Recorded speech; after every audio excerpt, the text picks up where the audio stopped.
Hello दोस्तों, स्वागत है आपका कृषि विज्ञान क्लासेस यूट्यूब चैनल पर। दोस्तों, हम बात कर रहे हैं बीएससी एग्रीकल्चर थर्ड सेमेस्टर में क्रॉप प्रोडक्शन टेक्नोलॉजी सब्जेक्ट की।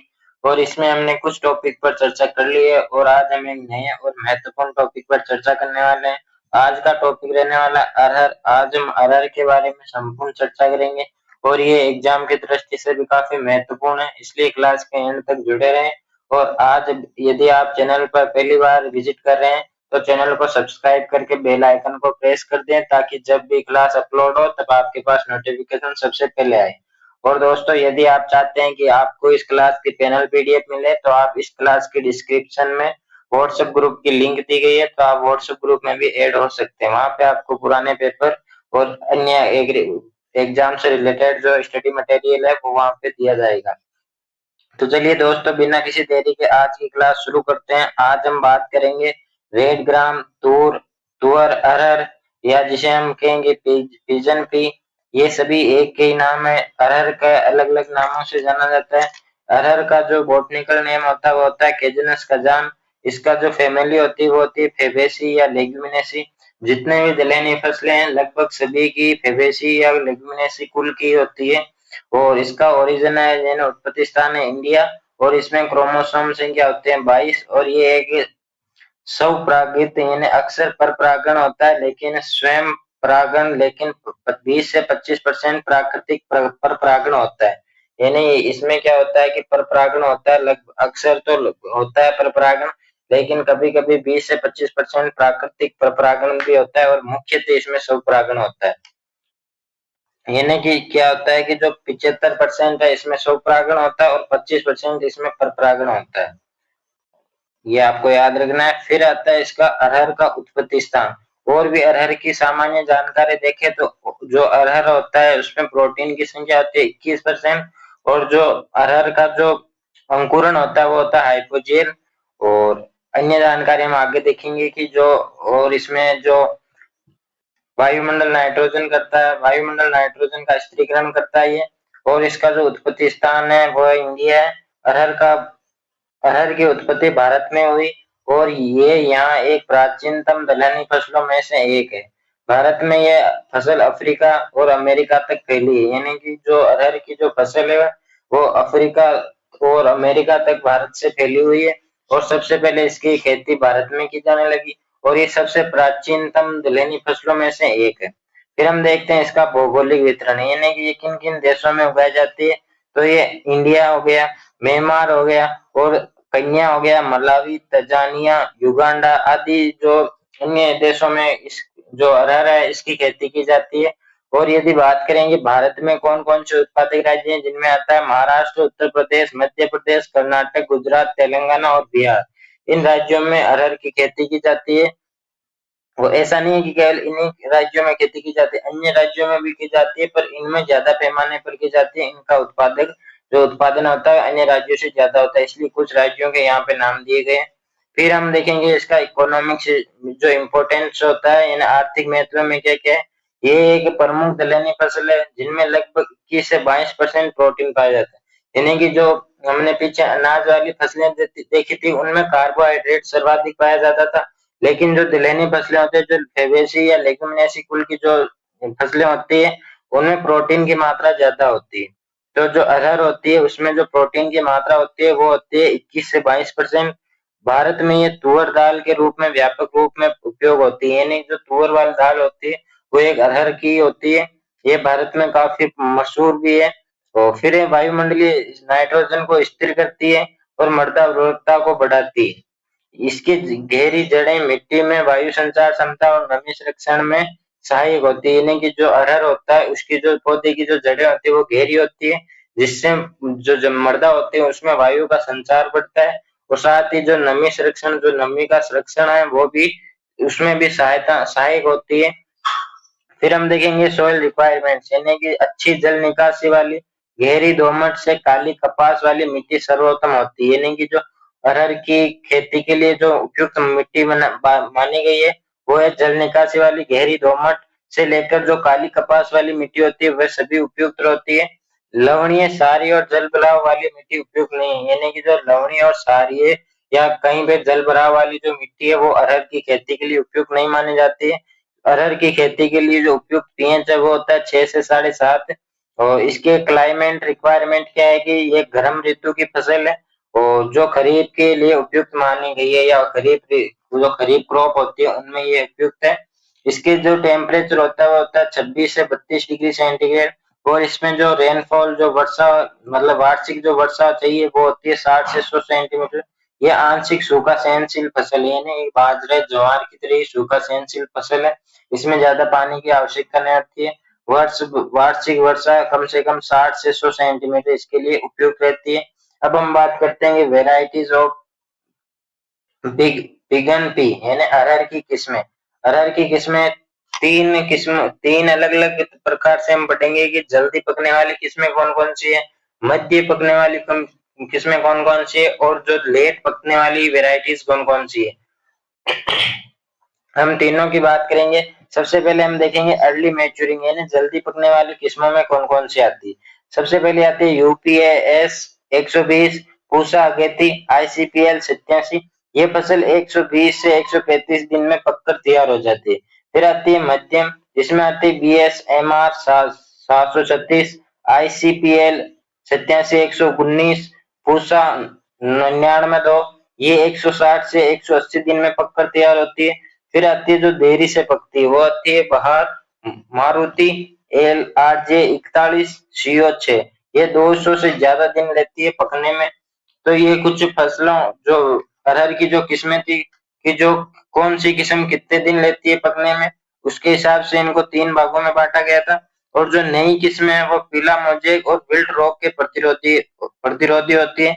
यानी कि ये जो रोग होते हैं पीला मोजेक और विल्ट रोग है, इसका जो नई किस्में हैं उन पर ज्यादा प्रभाव नहीं पड़ता है। फिर हम देखेंगे कृषि अभ्यास यानी कि जो खेत की तैयारी करना। इसमें सामान्य सी बात है 2 से 3 गहरी जुताइयां, फिर जो मृदा होती है उसे समतल कर देना चाहिए। जो बुआई का समय यानी सोइंग टाइम है वो होता है जून जुलाई। प्रथम मानसून जब आता है तभी इसकी जो बुआई की जाती है जून जुलाई में। इसकी जो सीड रेट होती है वो होती है 12 से 15 केजी प्रति हेक्टेयर। यानी कि जो इसके लिए बीज दर चाहिए वो चाहिए 12 से 15 किलोग्राम प्रति हेक्टेयर के लिए। इसकी जो स्पेसिंग होती है, जो दूरी होती है वो कतार से कतार की दूरी होती है 60 से 75 सेंटीमीटर। और जो पौधे से पौधे की दूरी होती है वो होती है 20 से 25 सेंटीमीटर। इसमें जो फर्टिलाइजर डोज यानी जो उर्वरक की आवश्यकता होती है वो होती है 20 किलोग्राम नाइट्रोजन, 60 किलोग्राम पोटास, नहीं फास्फोरस सॉरी, और फिर 40 किलोग्राम पोटास की आवश्यकता होती है। इसमें जो दलहनी फसलें होते हैं उनमें नाइट्रोजन कम दिया जाता है, क्योंकि जो दलहनी फसलें होती है वह स्वयं नाइट्रोजन को निर्माण करती है या उसका जो फर्टिगेशन करती है। फिर आता है बीज का राइजोबियम और पीएसबी कल्चर से शोधन करें, यानी कि जो राइजोबियम होता है उससे बीज को उपचारित करना चाहिए, सीड ट्रीटमेंट करना चाहिए। और फिर हम देखेंगे खरपतवार नियंत्रण यानी वीड मैनेजमेंट। इसके लिए हमें प्री इमरजेंस में पेंडिमेथालिन का 1 किलोग्राम प्रति हेक्टेयर के रूप में उपयोग करना चाहिए।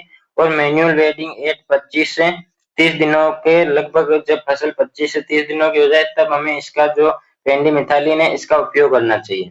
फिर आती है इरिगेशन यानी कि सिंचाई। ये सामान्यतः जो वर्षा पर आधारित होती है, लेकिन यदि आपके पास सिंचाई की व्यवस्था है तो आप फलियां बनते समय सिंचाई कर सकते हैं। तब वहां पे अगर उस समय यदि आप सिंचाई करते हैं तो ये एक लाभकारी होती है।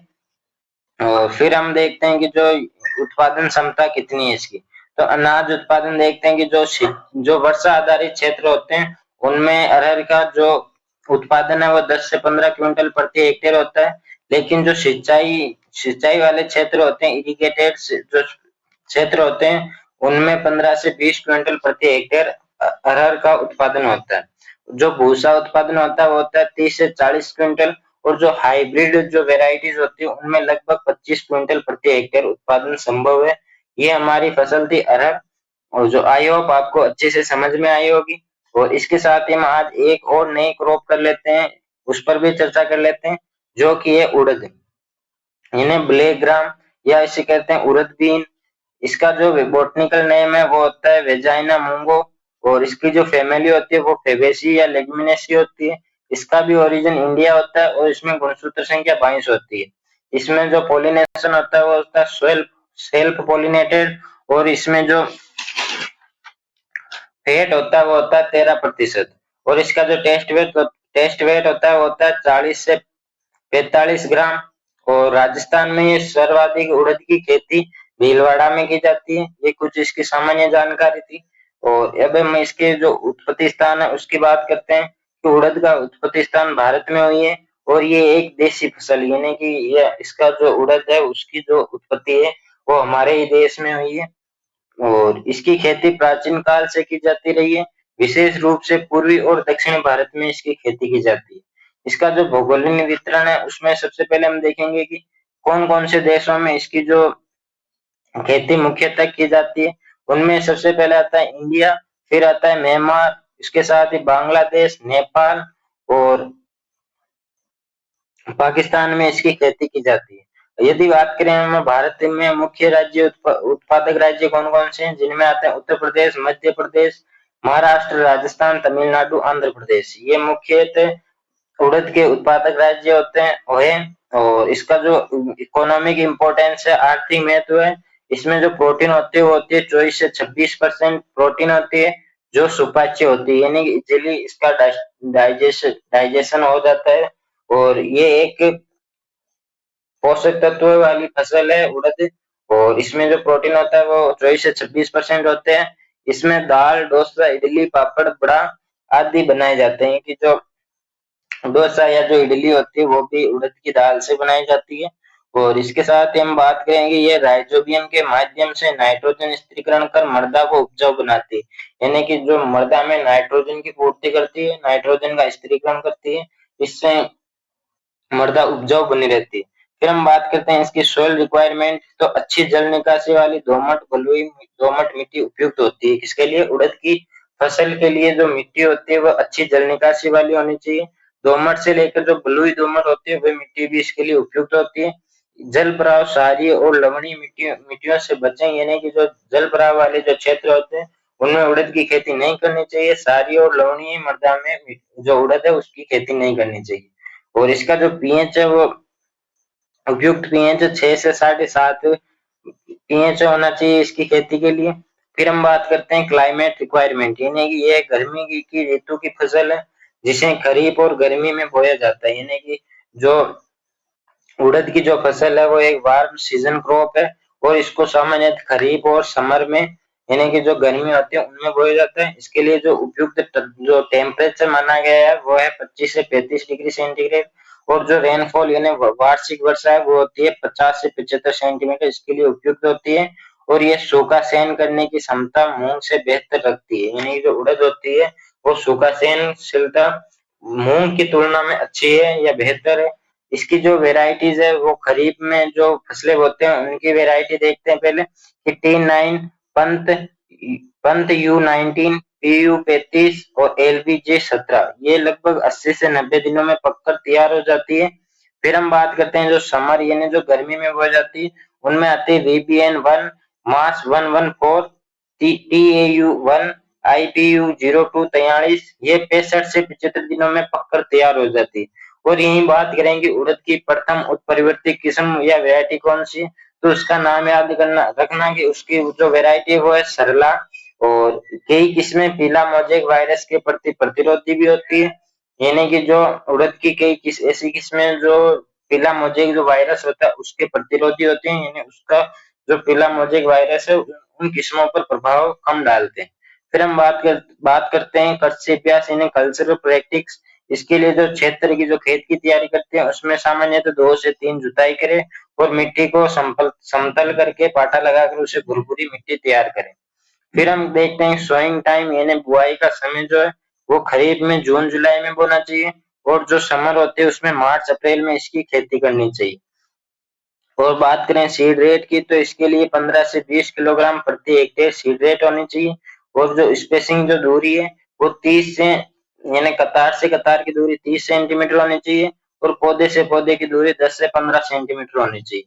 वहीं बात करें इसके लिए फर्टिलाइजर डोज, तो इसके लिए 15 या यहाँ पे आप 20 भी दे सकते हैं। नाइट्रोजन 20 किलो प्रति हेक्टेयर देना चाहिए। वहीं जो फास्फोरस वो 40 किलोग्राम और पोटास 20 किलोग्राम प्रति हेक्टेयर इसको देना चाहिए। राइजोबियम को पीएसबी कल्चर से बीज शोधन करना चाहिए, यानी राइजोबियम जो बीज है उसका ट्रीटमेंट राइजोबियम और पीएसबी कल्चर से इसका ट्रीटमेंट करना चाहिए।